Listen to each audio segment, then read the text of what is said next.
삼성전자입니다. 삼성전자 지금 컨센서스가 9월 25일 기준에 9배, 9.6배 뭐 이렇게 돼 있는데 실질적으로 저 가격대 대비 더 내려와 있죠. 종가 기준으로 가장 많이 내려온 게 10월 4일입니다. 10월 4일이고요. 10월 4일 기준이면은 PR 부분이 9.2배 정도대가 될 것 같아요. 그리고 PBR이 1.17배 정도가 10월 2일자니까 PBR 자체도 1.1배 정도 수준까지도 내려와 있을 겁니다. 그러니까 가장 웃기는 얘기가 이제 웃긴다 표현하면 안 되겠지만은 가장 웃기는 얘기가 이거예요. 뒤에 나올 겁니다. 뒤에 나오는데 요 작년의 실적이 작년 10월 말에 제가 KBS 머니올라 방송 갖고 나갈 때 기준에서 23년도에 영업이익 전망치가 7조 원대였는데 이게 이제 조금 낮아지긴 했어요. 그리고 10월 말 기준입니다. 그리고 이제 순이익 부분은 이제 뭐 영업이익 수지가 발생이 돼서 급격히 증가한 거예요, 이거는. 그리고 이제 이때 그 예상치가 작년 10월 말 기준에 영업이익 예상치가 34조였어요. 34조. 그리고 이 당시에 내년도 영업이익 전망치가 얼마였냐면 이게 49조 정도 했나 그럴 거예요. 그러니까 다시 얘기해서 34조 대비 거의 뭐 20% 가까이, 49조 대비해서도 거의 20% 가까이 영업이익이 전망치가 상회된 거예요. 지금 피크아웃이어가지고 무너진다라는 게 아니야. 주가가 밀리니까 보도자료들 헛소리들 나오는 게 뭐 반도체 정점 인식이 있고 뭐 어쩌고저쩌고 아니야. 기본적인 펀더멘탈은 바뀌지 않아요. 다만 이제 수급이 꼬여진 부분이 있어요. 그 부분에 대한 해석을 할 겁니다.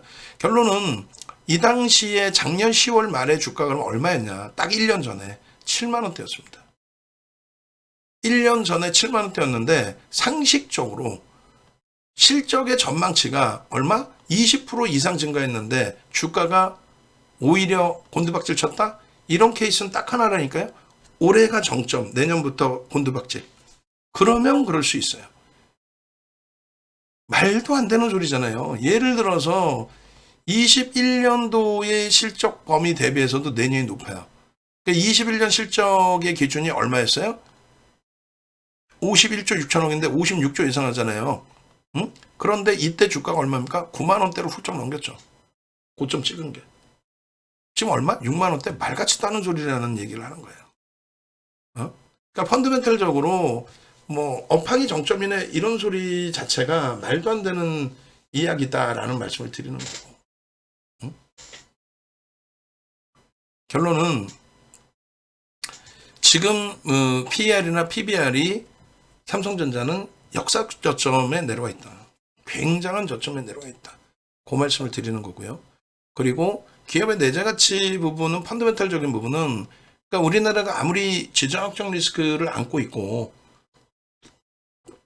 글로벌 시장에서 세계 유일의 분당 국가로서의 그 리스크 부분 때문에 할인 요인을 받고 있다 해도 삼성전자의 PER, PBR이 저런 수준으로 내려와 있는 거 이거는 말이 안 되는 수준인 거예요.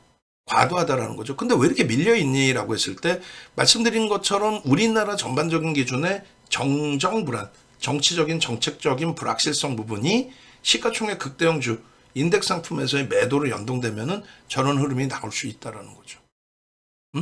그리고 이제 수급과 심리적인 면의 기준으로 놓고 설명을 드릴 건데 이 그 심리적인 면은 지금 나와 있는 모든 내용이에요. 그러니까 지금 제가 말씀드린 거는 뭐예요? 결론은 삼성전자 실적 전망치 대비해서 매우 끝내주는 긍정적인 실적을 내고 있는데 작년 10월 말 대비 근데 왜 주가만 밀려라고 했을 때 펀더멘탈적인 부분은 저평가가 더 확장돼 있는 기준이 되잖아요.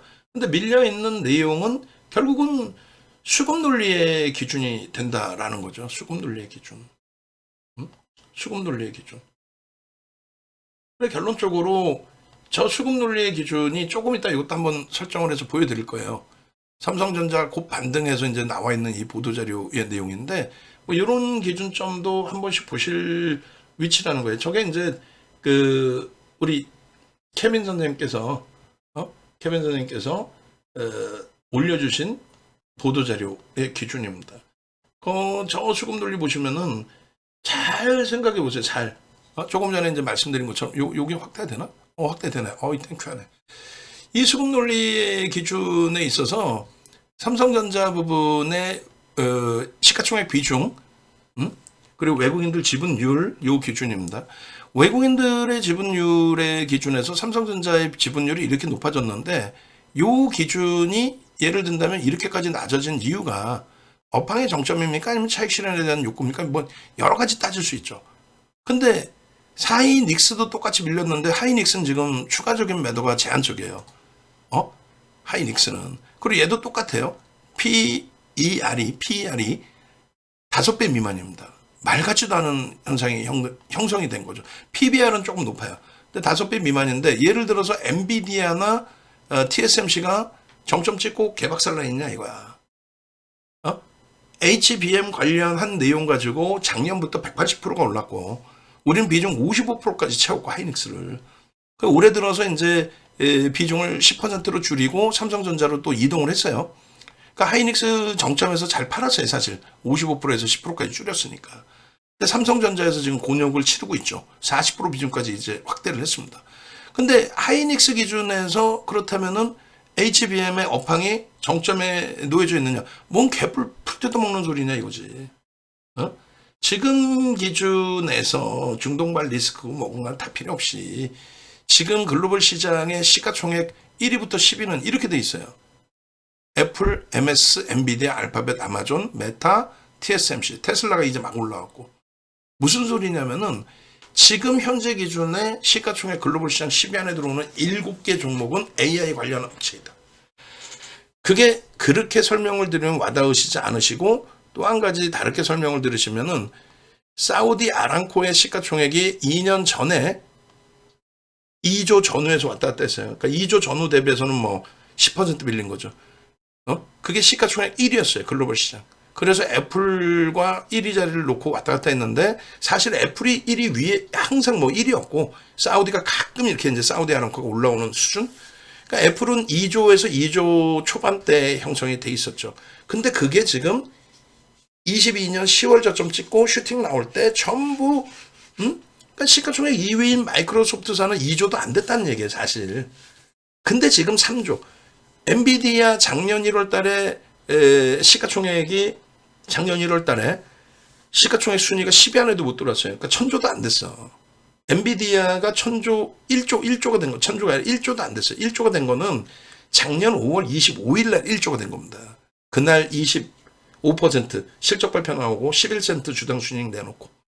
그게 3조를 넘기고 세계 글로벌 시장 1위까지 올라왔어요. 그러니까 사우디 아람코를 기준으로 2조 달러 전후의 기준으로 놓고 보면은 불과 2, 3년 사이에 얘네들이 엄청난. 근데 그것이 지금 무너져 내리는 흐름이냐. 이게 정점이어서. 그러면 엔비디아, TSMC 그리고 얘네들이 무너지는 이유는 알파벳, 아마존, 마이크로소프트사가 또 메타가 플랫폼 사업을 안 하겠다는 얘기가 되고 그렇게 됐을 때 하이닉스도 동반하락이 맞죠.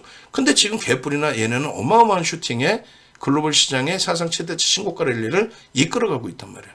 근데 얘네는 멀쩡하고 하이닉스는 안 되고 얘네는 멀쩡하고 삼성전자만 안 된다? 무슨 풀 뜯어먹는 소리를 그렇게 말 같지도 않은 소리잖아. 결과론 쪽에 대한 꿰다 맞추기식의 흐름이죠. 결론은 수급의 논리입니다. 시가총액 비중이 19%라고 말 같지도 않은 소리 하고 있어. 무슨 19%야. 자, 이거 저 기사 내용을 저렇게 보시면 안 되고 HTS를 보면은 19%가 아니라 더 낮아져 있어요. 더 볼까요? 저게 그러니까 기자분들도 열심히 쓰는데 뭐 자기 능력밖에 보면 안 되지. 18%대로 내려와 있는데 더 내려와 있으면 더 내려와 있지 덜 내려와 있지는 않죠.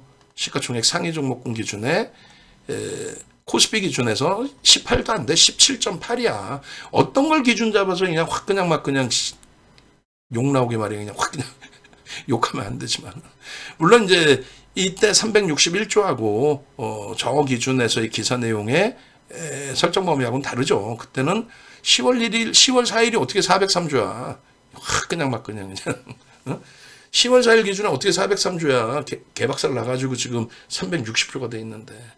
결론적으로 27%의 비중까지 슈팅이 나온 2020년 12월 30일 그리고 1월 11일 날 사상 최대치 고점 찍고 형성돼 있던 그때 당시에 주가 9만 원대 그런 주가 범위의 기준이 형성됐을 때 실적과 지금의 실적을 비교하면 상상을 초월하는 실적 차이가 난다라는 거지. 96,800원을 찍었어요. 실적은요. 지금하고 비교할 바가 아니죠. 조금 전에 보셨잖아요. 결론은 펀드멘탈 외적인 요인이다라는 부분을 강조를 드리는 겁니다. 펀드멘탈 외적인 요인이다. 그래서 그 펀드멘탈 외적인 요인을 잘 해석해보고 대처를 해야 되는데 기본적으로 우리가 흔히 시장에서 여러분들 일반 투자자분들이 생각하시는 부분은 삼성전자를 갖고 계신 분과 안 갖고 계신 분이 나뉘어지는데 삼성전자를 갖고 계신 분들의 기준은 삼성전자나 하이닉스를 알고 계시는 거예요. 현대차도 알고 계시고. 근데 삼성전자를 안 갖고 계시는 분들의 기준은 뭘 모르고 계시냐면 삼성전자가 지금 PER이 9.2배, PBR이 1.1배 수준이라는 거. 하이닉스가 5배 미만 4배라는 거. 그걸 몰라요. 그걸 몰라서 뭘 사냐면 한미반도체를 사. 삼성전자 하이닉스를 팔아서 한미반도체를 사. 한미반도체 지금 PER이 직접 볼까요? 눈으로 확인해 보시는 게 가장 중요한 거니까. 자, 한미반도체 같은 경우가 지금 10만 7천 원이잖아요. 근데 얘가 25년도 실적 전망치가 1조가 안 나와요. 매출이 1조가 안 나와. 매출이 1조가 안 나와. PER이 27배, PBR이 17배입니다. 근데 하이닉스 삼성전자를 팔아서 얘를 산다니까? 그리고 막연하게 지금 하이닉스가 주가 반등이 나와서 5.26배고 PBR이 2.27배인데 막연하게 하이닉스 삼성전자는 비싸다. 저평가라고 생각을 절대 안 해요. 그래서 뭐 금리를 인하했을 때 경기의 둔화나 침체 기준으로 인하를 한다 이렇게 설정이 되면은 거품이 껴있는 게 무너지잖아요. 그럼 얘네가 무너진다고 생각해. 금리를 인하한다는 거는 경기가 안 좋아서 경기 부양을 하는 거잖아요. 그렇게 되면은 거품이 많은 거, 프리미엄이 높은 게 누구예요? 프리미엄이 높은 게 우리가 지금 36만 원의 전량차익 실현하고 재표집하려고 하는 알테오젠, 또 HD 현대일렉 우리가 지금 갖고 있는 기준에서 하나에어로스페이스, 현대로템 프리미엄이 있어요. 프리미엄 너무너무 높은 바이오 아니더라도 그 친구들이 조종을 받는 거고 이런 쪽은 안 빠질 수가 없겠지. 왜? 실적이 정점을 찍고 피크아웃이 된다 하더라도 지금 자체 PER이 낮은 데다가 PBR이 이렇게 숨쉬기 곤란할 정도가 아니기 때문에. YC 같은 종목도 실적 개선폭에 대해서는 PER이 18배니까 그나마도. 근데 PBR이 3.46이에요. 하이닉스 삼성전자하고 누굴 먼저 사야 돼? 삼성전자 하이닉스가 가야 한미반도체, 뭐 YC, 그 밖에 우리도 접근했었던 FA 반도체, 뭐 고영, 뭐 별의별 애들이 얘네 갈 수 있겠어? PER이 115배인데. 근데 거꾸로 진행한단 말이야. 거꾸로. 결론은 펀드멘털적으로는 더 이상 논할 가치가 없는 상황이다. 뭐 업황이 정점 개뿔이군. 뒤에 나올 거예요 분명히 실적에 대해서. 그게 지금 여기에 있을런지는 모르겠는데 만약에 없다 그러면 147회차 여기서 보여드리면 되니까 아마 저기 있을 것 같긴 한데 없을 수 있어요. 그럼 제가 좀 이따 이걸 같이 또 끄집어내서 보여드릴게요. 근데 결론적으로 실적이 뭐 상상을 초월하고 그다음에 이제 심리적인 면인데 오늘 강조드릴 부분은 요 심리적인 면은 요 펀드멘털적인 부분에 대한 해석이잖아요. 결론은 이 해석 부분은 지금 말씀드린 거 하나만 생각하면 돼요. 뒤에 또 보여드릴 실적이 개뿔이나 작년 10월 1년 전보다 20% 이상 영업이익 순이익이 증가하고 내년 전망치도 더 증가할 걸로 보고 있는데 아니 어디다 어떻게 갖다 붙여서 설명할 거야? 작년 주가 7만 원보다 더 깨져 있어. 그렇다고 글로벌 시장 깨진 것도 아니야. 반도체가 깨진 것도 아니야. 쟤만 깨졌어. 근데 그거를 업황의 부정적인 해석으로 할 수 있어? 절대. 그래서 심리라는 거는 지금 나와 있는 호학제의 부분인데 예를 들면 모건 스탠리가 부정적인 반도체 겨울 왔다 이런 보고서 내용으로 주가 빠졌다 풀 뜯어먹는 소리 그것 때문에 빠진 게 아니고 골드만삭스가 반도체 업황 안 나쁜데 왜 그러냐 그것 때문에 바닥 잡은 것도 아니고 결론은 골드만삭스의 5,700만 주의 매도와 UBS의 2,300만 주의 매도와 그 다음에 모건 스탠리가 2,700만 주까지 매도가 확대돼 버렸어요. 그들의 매도. 근데 그게 정상적이냐 했을 때 굉장한 비정상적인 매도. 그것도 보여드릴 거예요. 그래서 결국은 수급 논리에 의해서 깨졌는데 계속 팔 수 있겠느냐라고 했을 때 불가능합니다. 예전에 한번 뭐 황금 대바닥주 얘기하는 그 하나 있어 또. 이제 외국인이 팔 만큼 팔았으니까 다시 사야 된대. LG 디스플레이를. 그런 게 어딨어. 정신 나간 애들이지. 다만 삼성전자는 그런 게 있죠. 왜? 시가총액 비중에 대한 논리, 인덱스 상품에 대한 기준, 그런 부분들. 지금 그 챗 GPT 관련해서 이게 이제 오픈 AI가 22년 11월 30일에 공개한 내용이거든요. 이거 대단하더라고요. 저도 지금 조금씩 배우고 있어요. 저도 뭐 이제 50대 초중반으로 넘어가는데, 야, 대단한 겁니다. 이 오픈 AI의 지분은 누가 갖고 있습니까? MS가 갖고 있습니다. 그러니까 지금 뭐 글로벌 경기가 갑자기 크게 훼손되지 않는 한 MS사 입장에서는 어떻게 해요? 오픈 AI의 지분을 갖고 있기 때문에 AI 관련된 사업, 플랫폼 사업 이 부분을 절대 투자를 축소시킬 가능성은 극히 제한적이다. 저는 그렇게 보고 있습니다. 시가총액 글로벌 시장 2위짜리 업체의 지속적인 투자, 그리고 알파벳이 올해 하반기에는 이제 예상치만큼만 투자하겠다. 그리고 내년에 좀 증가하겠죠. 아마존의 확장, 그다음 메타는 굉장히 공격적인 투자. 요걸 바탕으로 해서 결론은 AI 서버 기능을 확장할 수 있는 GPU, 그 GPU의 성장이 엔비디아의 시가총액을 상상을 초월하게 끌어올린 겁니다. 작년 1월 달에 글로벌 시가총액 10위 안에도 못 들어왔다니까요. 그걸 지금 글로벌 시장 시가총액 1위를 넘기는 흐름까지. 이 GPU가. 이해되세요? 산업 자체가 바뀌었다는 거예요. 시가총액 10위 안에 들어오는 종목 7개가 AI 관련입니다. 어찌됐든. 엔비디아가 거기에서 슈팅이 나오는 이유는 와, 점유율이 90% 이상이에요. 그럼 진입 장벽이 높냐? 그렇진 않아요, 솔직히. 예? 나머지 뭐 인텔이 지금 뭐 휘청휘청 하고도 있지만은 나머지 업체들도 꾸준하게 지금 연구를 하고 있고, 엔비디아 점유율이 아직까지 이제 지켜지고 있는 가운데서 독점적인 거. 그러니까 예를 들면 삼성전자하고 애플 아이폰하고 충전 방식이 다르잖아요.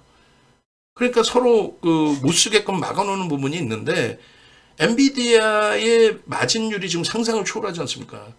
근데 마진율이 높더라도 어떻게 갖다 써야 되니까 준단 말이야. 근데 그것을 MS사나 알파벳, 아마존이 또 메타가 가만히 있지만은 않죠. 응?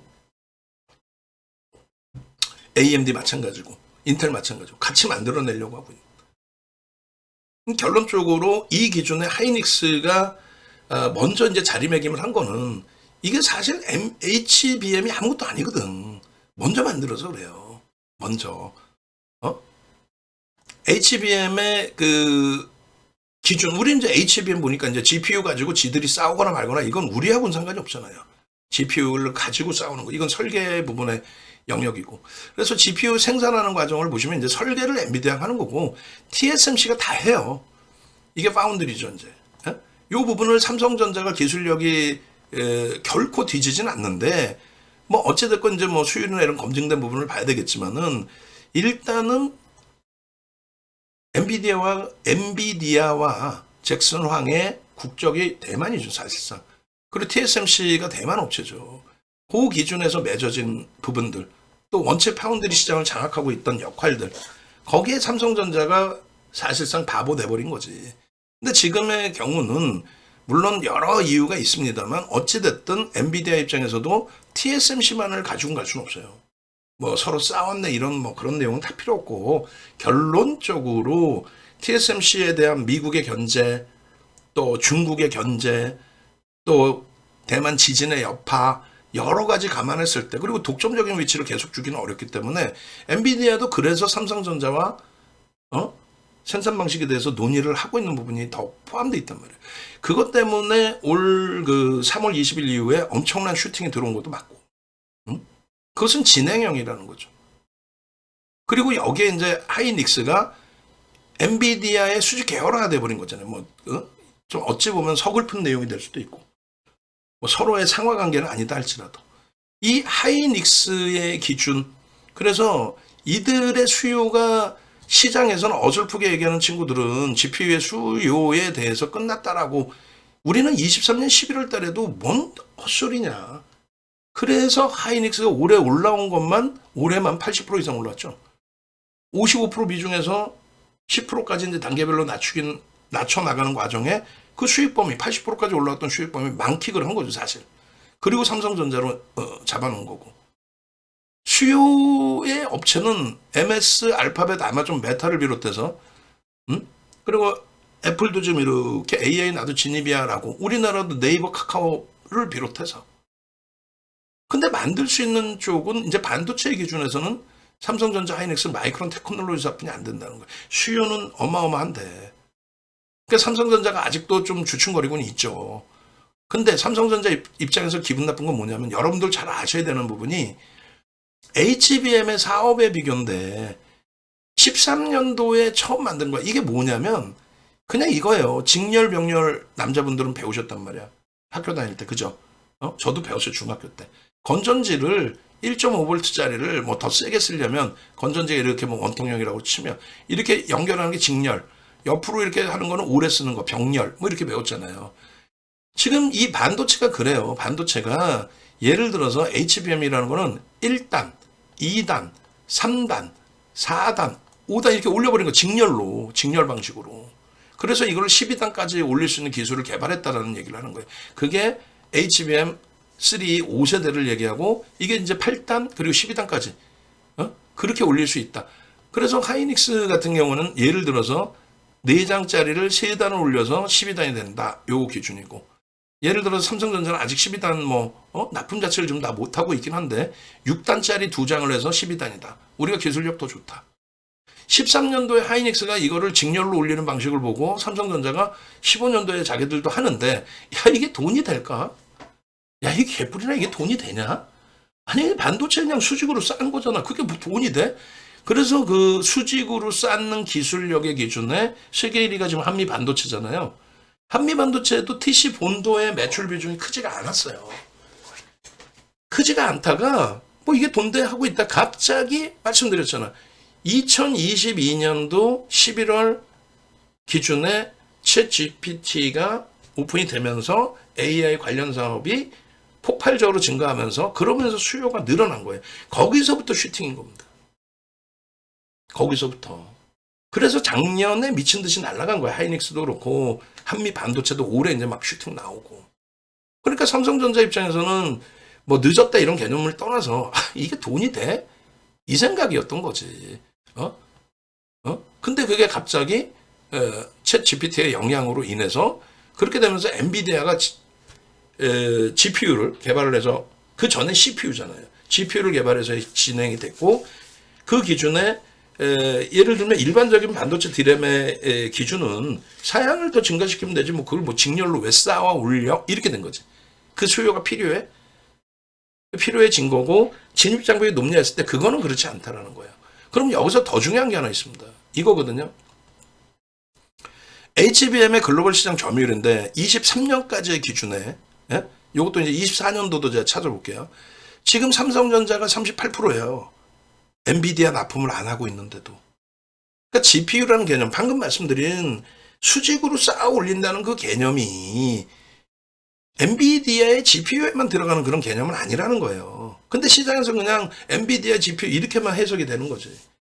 아니, 그렇다고 삼성전자가 개박살 났었나? 지금까지? 이번에 미친 듯이 빠진 거고. 이건 엄청난 기회인 거고. 하이닉스가 만약에 삼성전자가 엔비디아의 GPU를 납품하게 됐을 때 어떻게 돼요? HBM을 납품하게 되면. 전체 HBM 시장의 점유율이 하이닉스보다 삼성전자가 월등히 높아지겠지. 이건 전체 시장의 비중이란 말이야. 이해되세요? 결론적으로 삼성전자는 그것 이외에 이제 뭐 블랙웰의 출시 이런 부분처럼, 엔비디아의 블랙웰의 출시처럼 삼성전자도 HBM이란 단어 자체가 싫겠죠.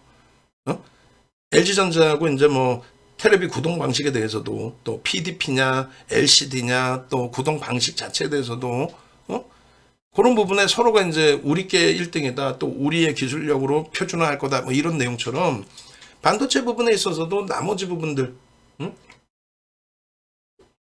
HBM 이외의 기준들, 또 반도체 한 장 가지고의 그 성능 상향 부분들, 이런 부분에도 같이 전략적으로 삼성전자도 이끌어 가고 있다는 겁니다.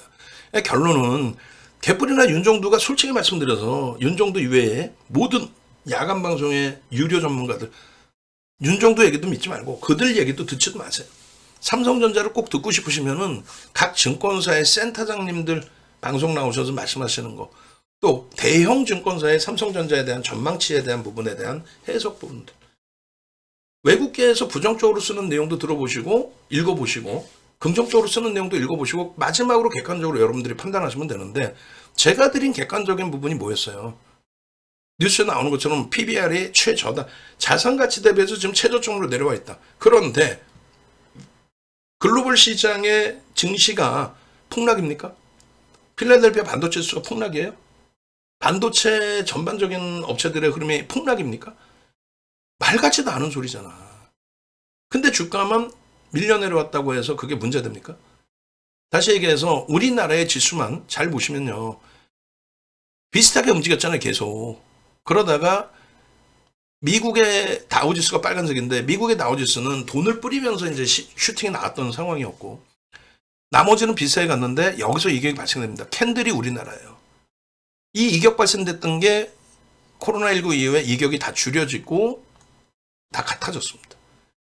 그 이후에 22년 9월 말 10월 저점을 찍고, 그러니까 정부가 새롭게 들어온 이후에요, 또 하필이면. 그때 찍고 나서 나머지 지수들은 다우지수가 21년도 고점을 넘기고 사상 최대치 고가, 그리고 S&P 검은 색깔의 일본 니케이 지수도 21년 고점 넘기고 사상 최대치, 마찬가지로 독일의 닥스도 21년 고점 넘기고 사상 최대치, 대만의 가권지수도 올해 2월 달에 사상 최대치 이후에 전체적인 글로벌 시장의 지수가 우리나라 지수로 환산했을 때 21년 고점 3,300 넘기고 지금 4,000에서 4,200포인트까지 올라가 있는 상태예요. 우리나라만 못 가고 있는 거예요. 우리나라만 못 가고 있는 기준에 삼성전자의 시가총액 비중 보셨죠? 삼성전자가 못 가고 있어요. 그러면 닭이 먼저냐 알이 먼저냐인데, 삼성전자가 못 가서 우리나라 지수가 못 갔냐, 지수가 못 가서 삼성전자가 못 갔냐인데, 사실은 삼성전자가 못 가서 지수가 못 간 거예요. 그러면 삼성전자가 바보여서 실적이 안 좋고 개판이어서 못 갔냐? 조금 전에 보여드렸고 또 보여드릴 건데, 실적은 작년 10월 말 대비 20% 이상 증가했고, 그게 피크아웃이 아니라 내년 전망치도 20% 이상. 골드만삭스건 모건 스탠리건 나머지 국내 증권사건 전부 컨센서스 평균을 냈을 때 기준입니다. 화요일날 실적 발표가 나와요.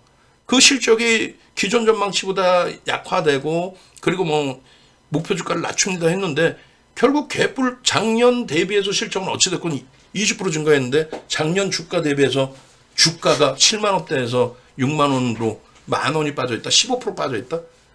이런 시장 랠리 속에 말이 안 되죠. 그러면 제가 순수하게 따질 때 뭐냐면, 국내 증시만 유독 이격이 발생됐는데, 이 삼성전자 영향이 굉장히 큰데, 발생된 게 삼성전자가 방금까지 말씀드린 것처럼 바보여서가 아니라 우리나라의 지정학적 리스크. 대표적으로 뭡니까? 글로벌 시장 비교하면? 글로벌 시장 비교하면은 프랑스의 까크가, 프랑스의 까크 한번 보시면 이렇게 돼 있어요. 프랑스의 까크가 최근 내의 흐름에서 조정을 받습니다. 어떤 조정을 받냐면 이런 조정을 받습니다. 이 조정이 뭐냐면 6%대 빠졌잖아요, 6월에. 글로벌 시장 빠진 건 8월이고 6월 이럴 때, 또 특히 8월 이때의 기준이 뭡니까? 우파가 승기를 잡아서 프랑스의 극우파, 그냥 우파도 아니고 극우파가 집권할 수 있다. 정치적인 정책적인 불확실성에 대한 부분. 또 하나는요, 일본 니케이 같은 경우가 총리가 이번에 바뀌었죠. 그렇게 되면서 지들 혼자 5% 빠졌어. 9월 30일 날 5%. 지들 혼자 빠진 거야. 왜? 정정불안, 정치적인 정책적인 불확실성. 근데 이런 부분은 다 돌리는 게 일반적이에요. 일반적입니다. 결론적으로 국내 증시의 경우가 지금 정부가 잘한다 못한다 그 얘기를 하는 게 아니라, 객관적으로 정정 불안, 정책적인 불확실성이 놓여져 있어서 그 부분의 지수 전체에 대해서 부정적인 영향을 주는데 그 부정적인 영향이 결국은 인덱스 쪽에서 빠져나가는 거죠. 인덱스 쪽에서. 그 인덱스 쪽에서 빠져나가는 기준점. 인덱스 쪽에서 빠져나가는 기준. 인덱스 쪽에서. 그러니까 지수 관련해서 추종 매매를 하잖아요. 글로벌 시장에서. 근데 한국에서는 돈을 빼고 싶다 이거야. 시끄러워. 너무. 돈을 빼고 싶다 이거야. 그 돈을 뺀다라는 관점에 시가총액 비중이 높은 삼성전자에 걔가 뭐 잘못됐든 잘했든 다 필요 없이 거기서 돈이 빠져나가는 개념. 삼성전자에. 근데 이게 지속될 수 있겠느냐? 이 실적의 기준에서 지속되기는 어렵다. 엔비디아가 슈팅이 나오는 부분들은 엔비디아의 차트 먼저 보시면 이걸 어떻게 이게 정상적이라고 보겠어요? 여러분들이 보실 때. 그죠? 이게 정상적이지 않죠. 정상적이지 않은데 슈팅 나오는 거는 이런 기준이에요. 11센트의 실적이 68센트까지 6배 올라옵니다. 근데 5월 24일 날에 엔비디아의 시가총액은요. 8천억 달러였어요. 그게 25일 날 슈팅이 나와서 25일 날 슈팅이 나와서 그래서 엔비디아가 얼마를 갑니까? 이게 잠시만요. 페이지가 33페이지고 엔비디아가 저때 그 슈팅이 나와가지고요. 이때 요 기준 요 기준에 슈팅이 나와가지고 저 기준이 여기가 8천억 달러 여기가 1조 달러입니다. 25% 오른 거야. 8천억 달러에서 1조 달러 25%. 1조 달러면 시가총액 10위 안에 들어오는 거예요. 10위 안에 들어오는 위치에서 25% 29%까지 올랐어 이날. 이게 8천억 달러 1000조에서 이게 1조 달러. 그리고 나서 슈팅 나오고 밀려 떨어져 내려오는데 목표 주가 50% 이상 잡아드린 거고. 그리고 이렇게 됐다가 또 여기서 밀려 떨어진다. 이게 작년 10월, 이게 올해 4월. 그러니까 작년 10월에 알파벳 9% 폭락 나올 때 시가총액 3위가 메타 플랫폼 시가총액 7위가 17% 폭락 나올 때 근데 오히려 목표 주가는 50% 이상으로 잡아드렸어요. 그러니까 지금의 기준에서 이 친구가 이러한 뭐 어마어마한 슈팅이잖아. 엄청나잖아요. 근데 이렇게 오른 게 요 기준인데 1조 달러 대비 지금 아까 보시니까 3조가 안 되죠. 200%가 채 못 올라온 거야. 실적이 6배인데. 그러니까 긍정적인 해석을 해드리는 거 계속. 응? 근데 조금 전에 보실 때 엔비디아 엄청나잖아요, 지금. 이죠? 엄청나죠? 근데 이게 뭐냐면 로그 차트입니다. 이걸 보시다가 이걸 보시면 퍼센테이지란 말이에요. 무슨 말이냐면은 이걸 보시면 무지하게 올랐다라고 생각하시는데 조금 전거는 왜 그런 착시 현상이 나냐면 예를 들어서 요렇게 이게 50달러고요. 50달러고 여기가 100달러야. 그러면 이만큼 올라오는 게 이게 100% 올라온 거란 말이에요. 그죠? 그리고 여기가 10달러예요. 10달러. 10달러에서 50달러 이만큼 올라온 게 캔들은 별로 안 올라왔잖아. 그죠? 그럼에도 불구하고 얘는 400% 올라온 겁니다. 그러니까 퍼센테이지로 얼마 안 갔는데 굉장히 많이 올라온 것처럼 보여지는 거예요. 그러니까 실질적으로 월봉으로 보시면 이런 기준이에요. 엔비디아의 기준은요. 2016년부터 2018년 12월까지 미국에서 9년 6개월 만에 금리를 올립니다. 9년 6개월 만에 2015년 12월에 금리를 올리고 그만큼 경기가 좋다라는 거고 경기가 좋아서 금리를 올리는 과정이니까 비트코인이 미친 듯이 날아가죠. 금리를 올릴 때 고금리일 때 위험 자산이 날아가는 거예요. 비트코인 날아가면서 엔비디아가 GPU가 많이 팔려서 CPU가 많이 팔려서 슈팅이 나오니까 그러니까 반도체도 우리나라 반도체도 똑같은 이때 슈팅이 나온 거예요. 다. 그렇게 해서 폭등이 나왔어요. 그때 랠리가 이 수준입니다. 퍼센테이지 기준으로 로그 차트로 보실 때. 그러고 나서 이 고점에서부터 조정받고 그러고 나서 잘 돌리다가 코로나19 터지면서 유동성 랠리 나온 게 이거예요. 실적하고 상관없이 유동성 랠리 나온 게 이만큼.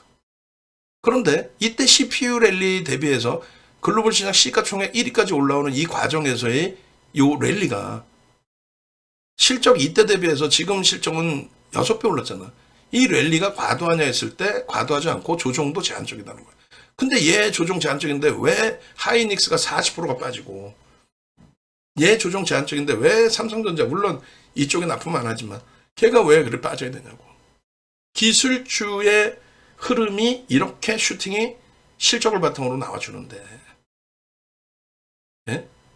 그래서 결론은 지금 삼성전자의 기준에서 놓고 보시면은 엔비디아의 이런 그 슈팅 범위는 음봉으로 계속 내려왔다 돌리고 내려왔다 돌리잖아요. 정점이다 이런 인식도 있었지만 결국은 돌리고 돌린단 말이에요.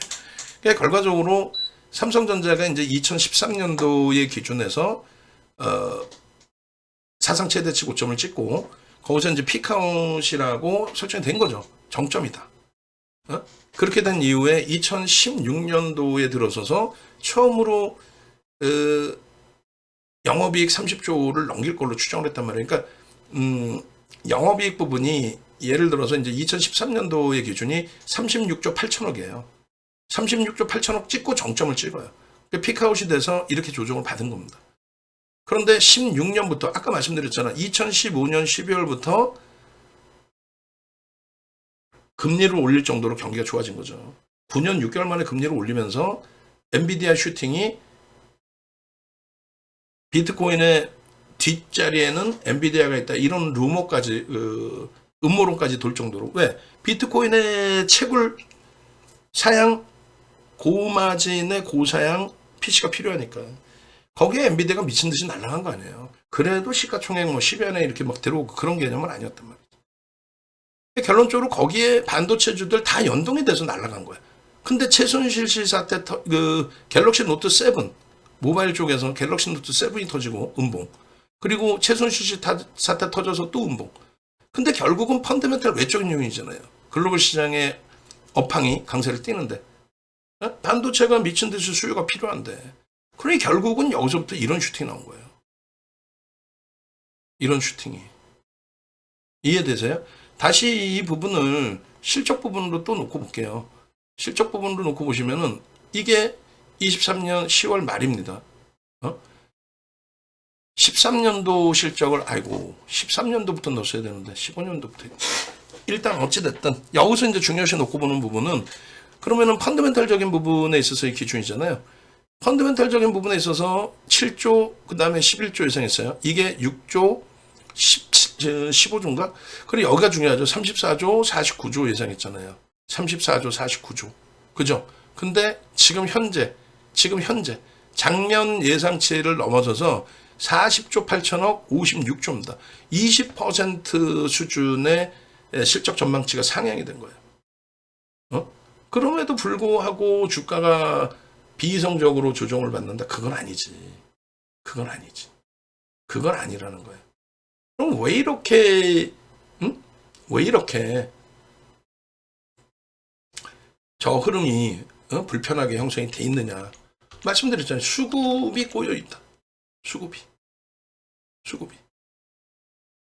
지금 시가총액 영업이익 기준에서 저 표가 없으니까 제가 잠깐 보여드리면은, 이것도 한번 올려드렸던 내용인데 2013년도에 36조 7,800억, 그러니까 36조 8천억 정도입니다.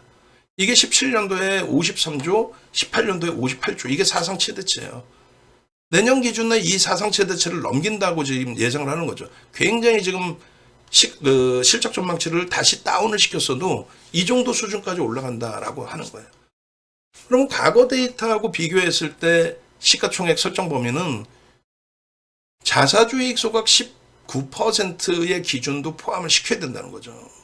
16년도 설정돼 있던 사상 최대치 고점 대비해서 자사주익 소각 이런 부분, 또 13년 이후에 최저임금 상승 103%, 최저임금이 13년도에 4,900원인가 그랬어요. 굉장히 낮았어요.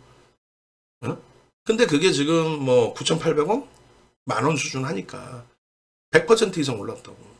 그러니까 지금 엔화가 약세해서 뭐 일본 가격 편하다, 그게 아니라니까.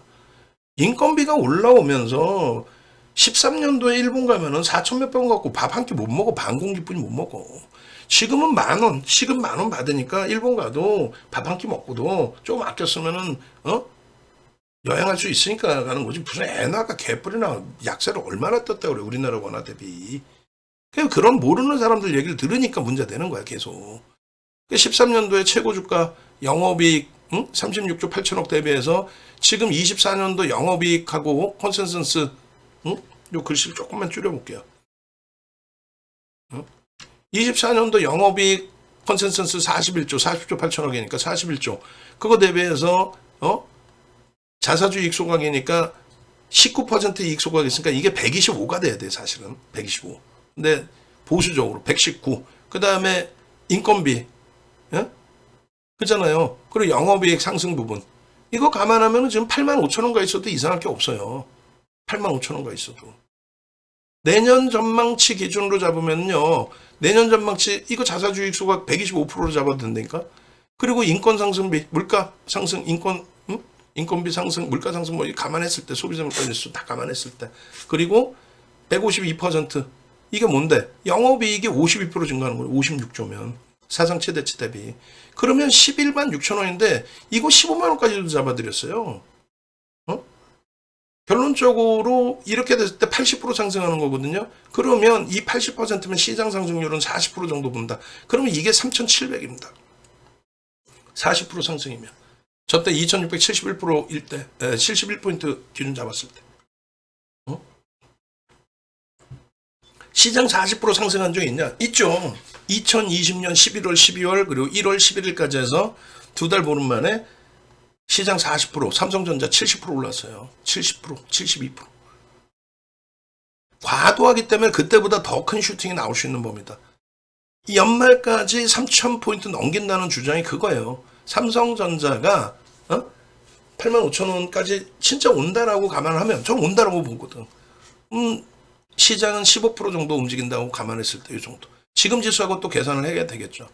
근데 요 내용을 맨 끝에 보여드리려고 했는데 일단 먼저 보여드렸고 그래서 요 실적 작년 전망치와 올해 전망치를 좀 비교해 보실 필요가 있다라는 거고 그리고 나머지 부분도 마찬가지예요. 지금 요 수급을 보여드릴 건데 요거 이제 차트에서 보여드릴 겁니다. 결론은 그러면은 여러분들이 그 설정해서 놓고 보실 때 제일 중요한 게 뭡니까?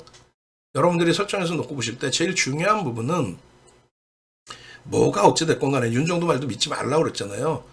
뭐가 어찌됐건 간에 작년에 컨센서스 놓고 보실 때하고 지금하고의 그 기준점이 되는데 지금 뭐 예를 들면은 뭐 이것도 다 필요 없는 내용이 되긴 하겠습니다만 예를 들면은 2008년도 이후 있죠. 리몬 터졌을 때 얘는 오른 것도 없었기 때문에 사실 그 이전으로도 봐도 돼요. 이걸 로그 차트로 퍼센테이지 차트로 봐야 되니까 2008년도에 리몬 터졌을 때의 그때 기준 대비해서 장대 음봉이 이렇게 퍼센테이지 기준입니다. 이게 장대 음봉이 이렇게 터져져 내려온 적이 두 달 연속 내려온 적이 단 한 번이라도 있습니까? 이때 2008년 이후에 아니 그러면 시장이 몇 번을 얘기하는데 시장이 붕괴됐냐 이거야. 글로벌 시장이. 이건 엄청난 기회인 거예요. 이때처럼 시스템적으로 붕괴됐어요? 아니란 말이지. 시스템적으로 붕괴됐어도 펀더멘털 대비 너무 과하니까 이런 슈팅이 나오죠. 마찬가지예요. 마찬가지입니다. 그리고 이 월봉의 기준에서 또 땡겨서 놓고 보실 부분이 2015년 12월부터 해서 뭐 2013년부터 따질까요? 2013년부터 왜냐면 여기가 36조 7천억 사상 최대치 실적이니까 이때 당시에 요 기준에 엔비디아가 CPU 폭발적인 수요, 비트코인의 강세, 그리고 그 비트코인의 강세의 부분 뭐예요? 2015년 12월부터 2018년 12월까지 어떻게 된다고 그랬어요?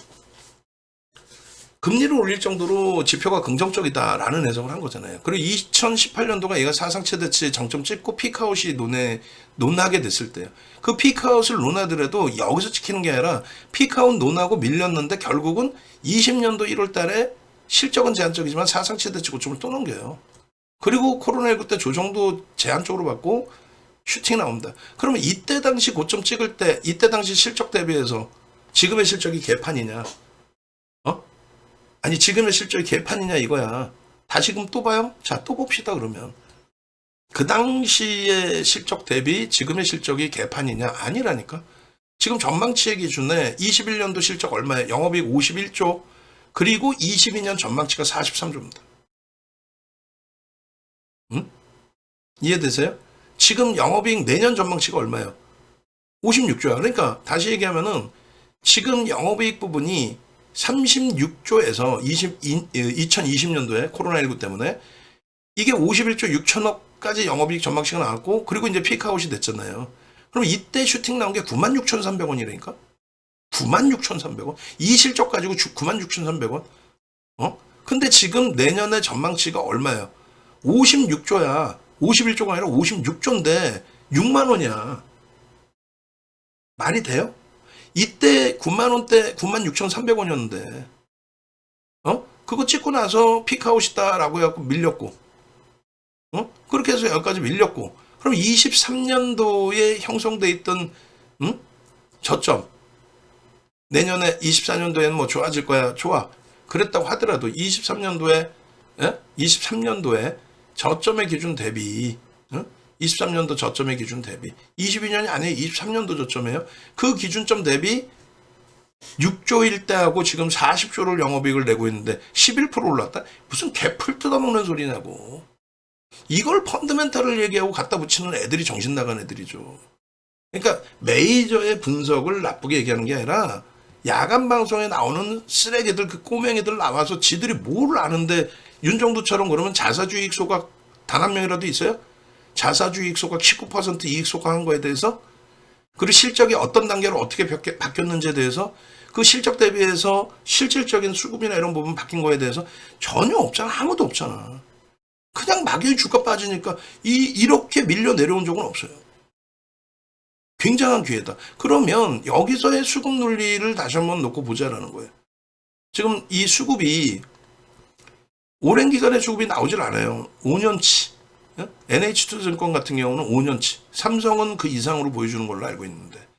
근데 여기서 제일 중요한 거는 2020년도 10월 이후에 말씀드렸죠. 9월 말 10월이 글로벌 시장의 최정점입니다. 저점. 그 9월 말 10월 저점을 찍고 나서 시장이 돌리는데, 그때 당시 이제 이 수급 범위를 논하고 보시면 돼요. 이게 뭐 단순합니다. 10월 1일부터 보시면 돼. 농담이 아니라 얼마큼 들어왔는지에 대해서. 그러면 얘네들이 바보냐고. 이 누적 수급 들어온 애들은 다 바보야? 얘네들은 얼마 들어왔어요? 외국인이 2억 3천만 주 들어왔습니다. 그럼 2억 3천만 주 들어왔는데 이번에 무지하게 빠져나간 거예요. 이번에 미친 듯이 빠져나간 겁니다. 이번에 정점 찍고 나서 7월 말 7월 그 10일경부터 7월 10일부터 내다 파는 게 얼마인지 한번 보자고요. 그러니까 완전하게 수급 논리야. 네? 완전하게 수급 논리. 7월 10일부터 내다 파는 걸 보시면, 그러니까 그 10일부터 내다 파는 거에 대해서 왜 팔았는지에 대해서 고민을 우리가 해보자고. 왜 팔았어? 실적 개판이라잖아. 그렇게 따지지 말고, 남의 얘기 듣지 말고 여러분들이 판단을 하시란 말이에요. 바보야? 여러분들이 바보냐고. 기간 1600만 주 이거는 의미도 없잖아. 왜? 기간 1600만 주 개뿔이나 60억 주짜리입니다. 59억 7천만 주짜리. 결론은 외국인이 1억 7,400만 주를 팔았어요. 왜 팔았냐 이거지. 7월 10일 딱 정점 씹은 전날부터 왜 팔았냐 이거지. 농담이 아니라 왜 팔았냐 이거야. 안 좋아서? 안 좋아서 팔았어? 진짜야? 자, 그러면 봅시다. 7월 12일부터 전일까지 수많은 외국계 기관 투자자, 국내 기관 투자자가 매매를 합니다. 그죠? 7월 12일부터 저때까지. 지금 2억 3천만 주는 매집이 형성돼 있는 상태예요. 그럼 이때까지의 기준에 순매도 순위를 보시면 골드만삭스는 정점 아니라며 반도체. 좋다며.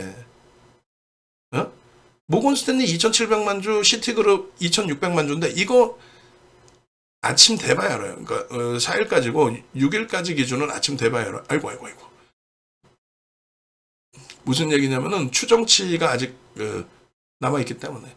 그래서 저는 사실은 저 녀석이 골드만삭스가 5,700만 주 1%를 팔았어요. 농담이 아니라 지금 7월부터 지금까지 참여한 외국인은 어떻게 됩니까? 외국인이 아니라 전체 창구는 50개 창구가 있어요. 50개 창구에서 50개 창구에서 참여하는 외국계 기관 투자자, 국내 기관 투자자가 50군데만 있을까요? 아니잖아. 무슨 얘기냐면 삼성 창구를 통해서 매매를 하는 우리나라 외국계 기관 투자자, 일부의 외국계 기관 투자자, 그다음에 국내 기관 투자자, 뭐 키움, 대우, 신한, NH 이쪽에서 한 군데서 쓰는 게 아니라 수많은 외국계 혹은 국내 기관 투자자의 수급이 또 외국계에서의 수급이 들어와 있다는 거예요. 그러니까 49군데가 아니라 수백 군데가 들어와 있다는 거예요. 매수 매도에. 그런데 얘네들만 유독 이렇게 매도를 한 거예요. 얘네들만. 이 거래일수가 9월에 휴장이 있었잖아요. 또 10월도 지금 휴장이 있잖아요. 그러니까 합쳐봐야 한 달 보름뿐이 안 돼. 8월 중순, 그 다음에 9월 중순 2달? 많이 잡아줘봐야 2달? 왜?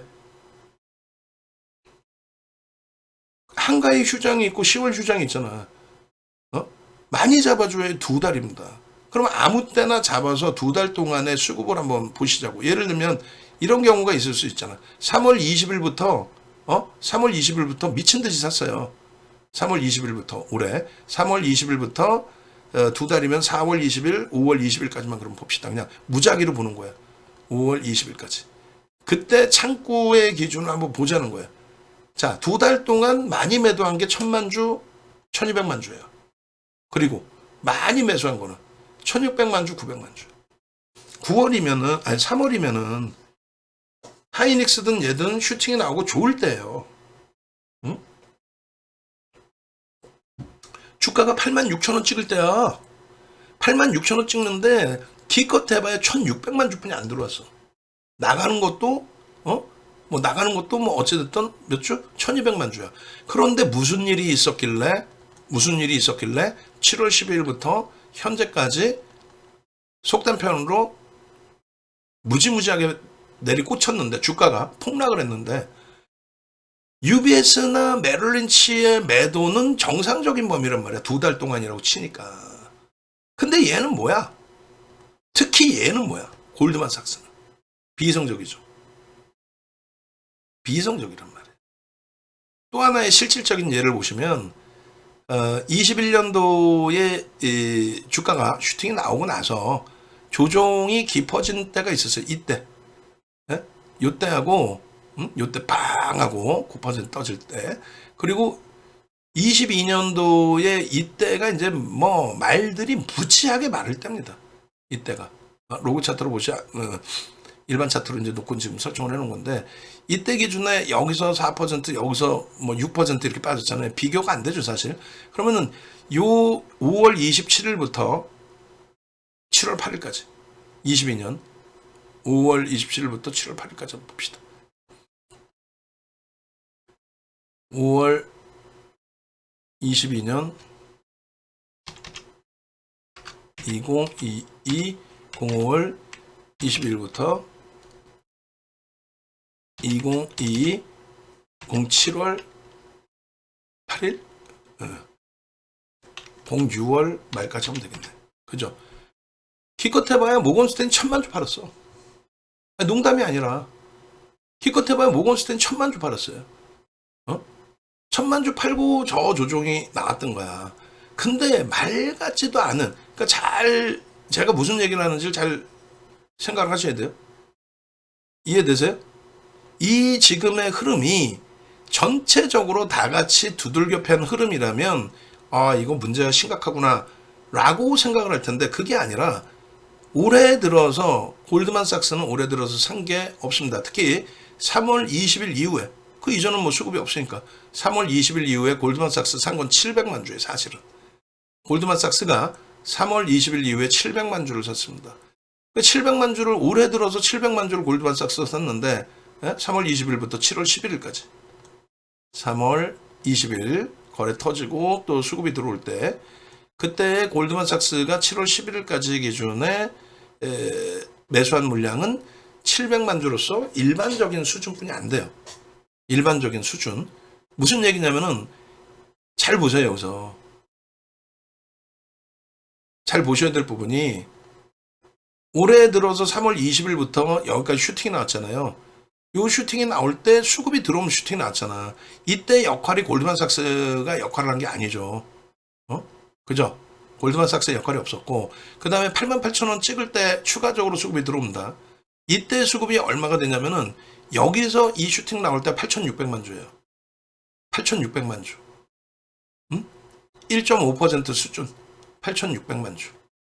그리고 여기까지 올라왔을 때 수급이 1,140만 주입니다. 외국인 매수가. 외국인 혼자 샀어. 한 명이 샀나 외국인이 아니잖아. 근데 이 관점에서 여기서부터 여기까지 1,100만 주 살 동안에 1억 1,000만 주. 1억 1,400만 주 살 때 골드만삭스의 역할은 없었단 말이에요. 무슨 말이냐면은 여기 있던 물량이 지금 손절하고 나간다 이런 식으로 얘기하잖아 지금.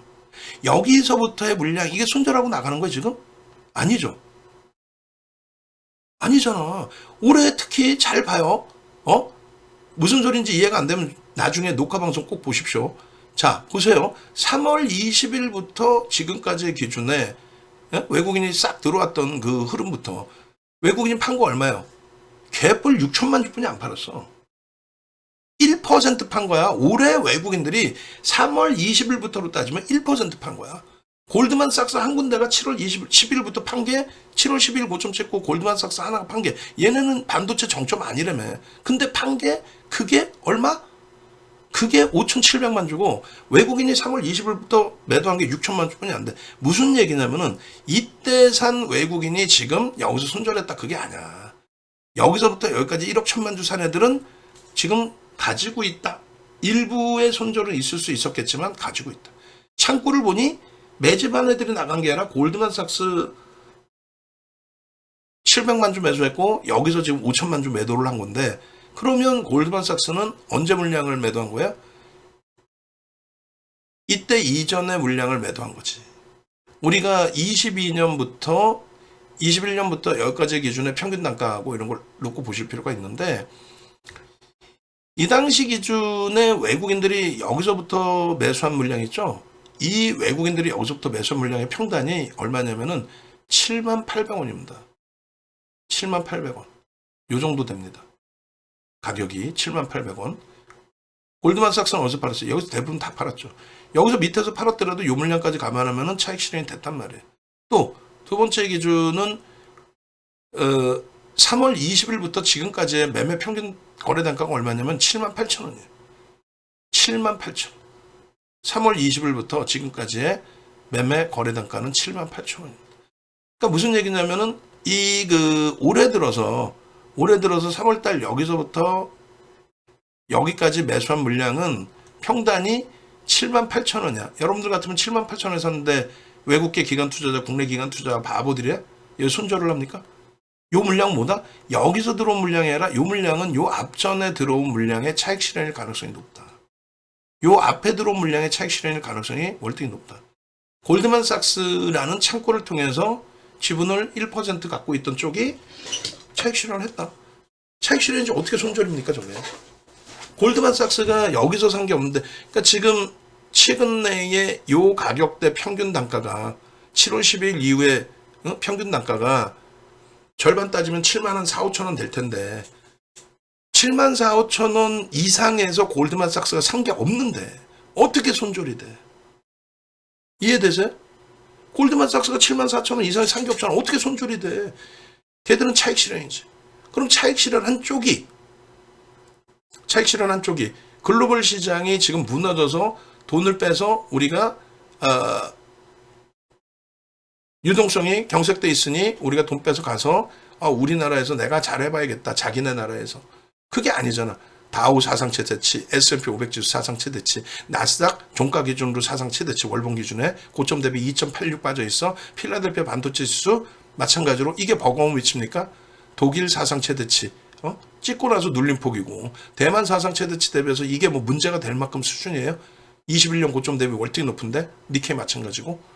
그럼 우리나라만 말 같지도 않게 눌려 있는 거예요. 중국 같은 애들은 쳐다도 보지 마시고 얘는 뭐 글로벌 시장하고 아무 연관이 없는데 얘를 왜 봐? 얘하고 항상하고를 왜 봐? 이걸 보는 애들 옆에는 가지도 마시란 말이야. 결론은 그 자금을 빼서 삼성전자의 자금을 뺀 거를 그대로 차익 실현으로 끝내서 나간다? 말이 됩니까? 다시 사겠지. 어디서? 지금부터라도 차익 실현 확정했잖아. 수익 범위 확정했죠. 제 편입이지. 펀드의 기준이 뭐예요? 펀드의. 응? 펀드의 기준점은 그러한 우리가 상식적으로 생각하는 거하고는 다소 차이가 있죠. 어? 야, 차익 실현을 여기서 했는데 왜 위에서 사? 혹은 차익 실현 7만 4천 원 했으니까 밑에서 살 수 있는 거지. 환매가 안 나왔잖아요. 환매가 나와서 안 나왔잖아.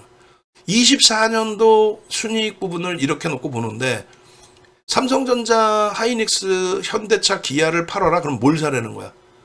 어떤 걸 사려는 거야? LG 에너지 솔루션 이창환이, 박순혁이, 선대인이 이 정신 나간 애들 얘기 듣고 실적도 없는 애들 호랑이 없을 때 여우가 왕노릇 한다고 얘네가 일부의 수급을 가지고 슈팅이 나왔다고 얘네를 살 거예요? 주도주로서? 이러다가 시장 깨지면요. 경기가 둔화돼서 시장 깨지면요. 이 프리미엄이 높은 애들이 다 죽는 거라니까? 이런 애들 살 거예요? 어? 결론은 시장이 올라가든 내려가든 답은 실적주입니다. 그 실적주의 기준에 삼성전자, 하이닉스의 실적이 지금 정점입니까? 아니 지금까지 글로벌 시장 봤잖아. 얘만 왜 자꾸 떨어뜨려서 봐. 정점이에요? 그리고 지금 실적 전망치가 이게 지금 하향이 된 전망치가 이 정도 수준인데 말이 안 되잖아. 결론은 다 필요 없어. 결론은 어렵죠. 제가 네이버에서 윤종두 검색하시면 된다고 그랬잖아요. 그죠? 유튜브 찾아오시고 혹은 유튜브에서 윤종두 찾아오시면 이 내용을 이게 돈이 되는 내용이야? 윤종두한테? 삼성전자 급락의 비밀 이게 돈이 되는 내용입니까? 솔직히 얘기해서 여러분들 가슴에 손 얹고 삼성전자 계속 올려놓죠. 뭐 손해가 우리가 어마어마할까봐? 그쵸, 어마어마하지. 최고점 대비 30% 빠졌으니까. 그럼 우리 방에 계신 모든 분들이 최고점에 다 샀을까? 아니지. 하이닉스의 기준에 55% 비중을 삼성전자로 옮겨간 거예요. 엄청난 기회. 우리 40% 비중이야 지금. 네이버에서 공식 홈페이지 찾아오시면 윤종두 검색하셔서 찾아오시면 메인 화면에 이렇게 있습니다. 농담하는 게 아니에요. 자산 규모가 삼성전자 매매하시고 자산 규모가 방 안에서 삼성전자만 뭐 어마어마하게 갖고 계신 분들도 계시겠죠. 그분들이 여러분들보다 아무 생각이 없으셔서 이런 가격에 VVVIP 가격 2,970만 원에 1년 가입하시고 하실까? 대부분 VVIP 가격 회원님들은 대부분 1년 혹은 오래 끊으신 분들은 2년, 3년을 끊으세요. 5년은 끊지 못합니까? 라고 질문하신 분도 계셔. 농담해 해라. 나 5년 끊고 싶은데 하시는 분이 계신다니까? 농담해 해라. 어? 저 가격의 기준을 한번 보여드리려고 그래요. 저 가격의 기준. 저 가격의 기준 보여드리면 2007년도에 우리나라의 그 가격 올린 거 윤종두가 다 올렸어요. 이게 2008년도 한국경제 TV, 아니 한국경제신문의 광고거든요. 지금도 네이버에서 한국경제신문 들어가셔서 한국경제신문 홈페이지에서 PDF 파일 보게 하면은 9월 6일자, 9월 25일자 이렇게 하단 통광고가 나와. 저때 하단 통광고 그 칼라면은 500만 원이었을 때요. 그 밑에 하단 부분만 띄워놓을게요. 확대해서. 이게 그 내용이에요. 어? 우리나라의 5성급 호텔에서 강연한 건 윤종두뿐이 없어요. 지금까지도 4성급에서는 하지. 인터컨티넨탈, 하얏트, 또 여의도 콘레드, 페어몬트, 연회비 VIP 이 당시에 3천만 원이야. 골드가 150이고.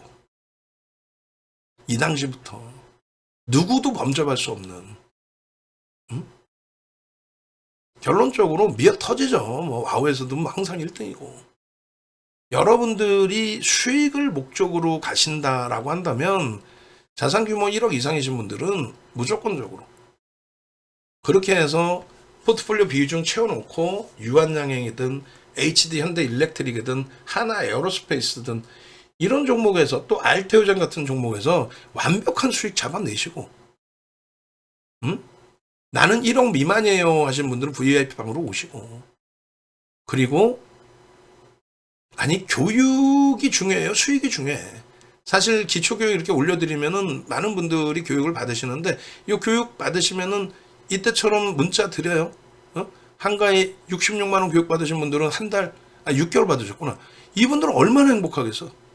유한양행 이런 거, 종목 다, 기본 혜택 이런 거 다, 결론은 이 부분뿐만이 아니라, 요런 기준점들도, 11만 원짜리 기준점들도. 이런 교육 내용을 이번에 이다운 자격증이 있다고 그랬어요. 이다운 연구원이 이렇게 기초교육 3시간, 거기에 윤정두가 3시간 실전교육, 그리고 여기에는 지금 안 나와 있죠 아직. 어떤 게? 문자 오늘 방송 들으시는 분들만 2주. 근데 그 2주가 VVIP, VIP 방하고 어떤 차이가 있나요? 그걸 몰라서 물어? 아니 VVIP 1년에 무슨 2,970하고 한 달 11만 원에 2주 문자 드리면 그게 똑같을 수는 없잖아요. VIP 마찬가지고 라이브 방송 마찬가지. 그거를 또 전화를 해요. 그 우리 직원한테 그걸 왜 물어봐? 나 VVIP 가입할 거예요. 그냥 빨리 결제해줘. 이러면 되는 거지. VIP, VVIP 차이가 뭐예요? 문자 차이가 뭐예요? 그럼 그분은 나름대로 열심히 설명할 거 아니야. 설명 듣다 보면은 신뢰도, 신비함이 떨어져. 아유, 뭐, 우리 소중한 고객들이니까 다 같이 뭐, 소중한 고객. 그런 순간, 이거 뭐지? 방송 보고 내가 1억 이상 계좌 가지고 실질적인 수익을 내시겠다 하시면 VVIP 방으로 오시면 돼. 전화하셔서 그냥 나 가입시켜주면 되지. 설명 듣는 시간 30분 1시간을 그걸 뭔 설명을 듣고 있냐고. 그렇게 해서 여러분들 선배분들처럼 수익이 목적이잖아요. 수익을 내시는 수익. 수익. 다른 분들은 막 이런 수익 내가지고 나 행복합니다. 너무너무 좋아요. 뭐 이러고 계시는데 여러분들 뭐 하고 계시는 거예요? 246%. 이렇게 수익에 대해서 VVIP 방에 계신 분이 110만 원짜리 교육 1탄부터 5탄까지 다 듣고 3년 같이 하시다가 이제 독립하셔서 혼자 매매 잘하고, 우리 문나님 30대 중반인데 3억 계좌 가지고 3개월 만에 1억 수익 내시고 너무 행복해요. 공부 이렇게 하시는 거야. 근데 이 공부에 대해서 지금 저보다 연세가 많으신 60 넘으신 분이세요. 이런 손글씨로 이런 공부하실 자신이 없으시면은 VVIP 가입하셔서 1억 이상이신 분들 거기서 수익을 차분하게 내시고, 종목 검색기 윤정두가 만들었지 무슨 남의 거 갖다가 윤정두가 쓰는 거야? 그 종목 검색기를 만든 윤정두의 그 노하우를 다 받아가시란 말이에요. 배당만 2억씩 저런 수익으로 하루에 2,300만 원짜리 일주일씩 방 빌려가지고 남태평양에서 저런 수익을, 뭐 물론 이분이야 200억 자산 가지만 그 주식 매매면 200억을 하셨던 분이지만, 현대로템 40% 수익 실현 감사합니다. 지금까지 갖고 계시면 수익 마찬가지.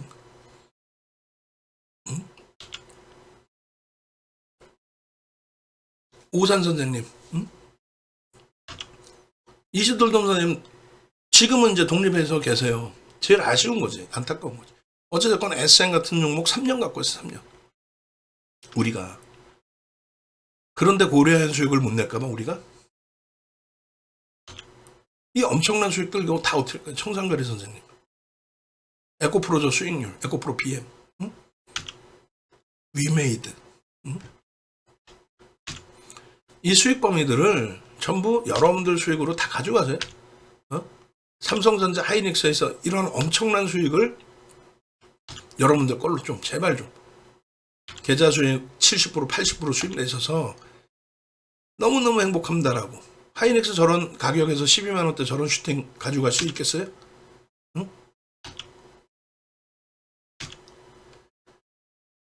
혼자 매매하셔서 저렇게 계좌 마이너스 28% 2조 원장에 7월 9일 날 주력주 다 팔아버리고 되겠냐고.